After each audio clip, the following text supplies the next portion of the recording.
So I'm just on location at a customer's aquarium at the moment, and her aquarium had gone beautifully for a long period of time, and then over a period of time her plants stopped doing well, her water started being cloudy, her fish started to look really bad.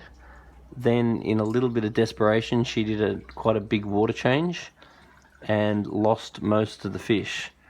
And if you want to avoid this sort of heartache, I really recommend that you be aware of your KH level, especially for acid water fish like discus. So previously she did used to look after her KH, and so she does have the test kits, she does have the KH supplements to fix it, but over a period of time that just sort of stopped getting addressed and the problems started to occur. So when a tank has low KH, it is an essential element for fish. So over time the fish's immune system will fall and die. It will be the case that some die earlier than others. That's just the whole basis of evolution. Sometimes the water will go cloudy, and that is because if there's no carbonate in the water, that's one of the elements that your bacteria also want to use. So there is suggestion that your bacteria will not grow very well if your KH level is too low. She also found that the pH was really low because there was no buffering capacity from the KH, and there's been pretty much constant trouble since the KH has been allowed to fall.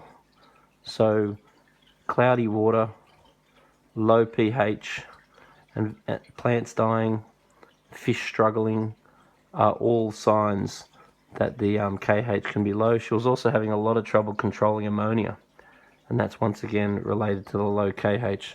So I always want to encourage every single person that has a fish tank to either pop down to your local aquarium shop, such as Majestic Aquariums, bring us a sample of water, bring us a video of your tank running, and ask us to check your KH. Even better than that, maybe even get your own KH test kit. And I'm going to suggest that every time that you change water, you be aware of your KH. If you've got a bit of KH in your tap water, then you don't have a problem. But it is something to be aware of. Otherwise, I need you to add a little buffer like this, a teaspoon of it every bucket. I also like to add a little teaspoon of like a mineral-based salt as well. They've got elements and so forth in it. There's different salts for different sorts of fish. It does help their immune system as well. And make sure that you do use a water ager every time you change the water. So I find that 0 KH is one of the biggest killers of fish. It can also encourage aggressive behavior. I do find that sometimes fish that should be peaceful start picking each other's fins and so forth in order to try and ingest calcium carbonate in order to try and survive.